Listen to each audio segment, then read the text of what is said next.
Hi everyone. तर उन्हाळा आले म्हणल्यावर आंबे आपण कसे विसरणार ना.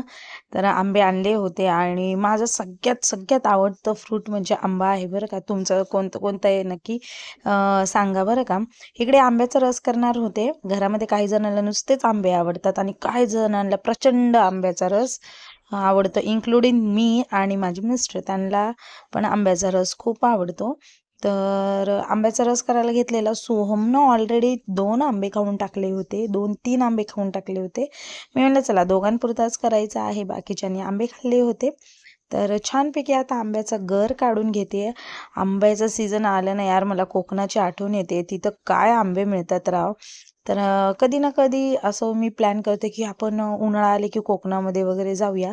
पण ते काही ना काही कारणास्तव होतच नाही, दरवर्षी तसंच राहून जातं. त्यानंतर आंब्यामध्ये घेतली साखर टाकून आणि आता मी इकडे मिक्सरला फिरवणार आहे बरं का. आमच्या इथे एकदम असा घट्टसर रस लागतो.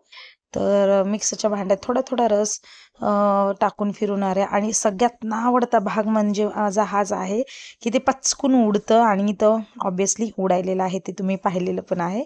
पण रस बघा ना राव, एक नंबर होतं, घट्टसर होतं. आणि सगळा असा रस असा मिक्सरला छानपैकी फिरून घेतलेला आहे. आणि आता मी इकडे रस झाल्याच्या नंतर ना त्याच्यामध्ये ग्लासभर दूध ओतणार आहे.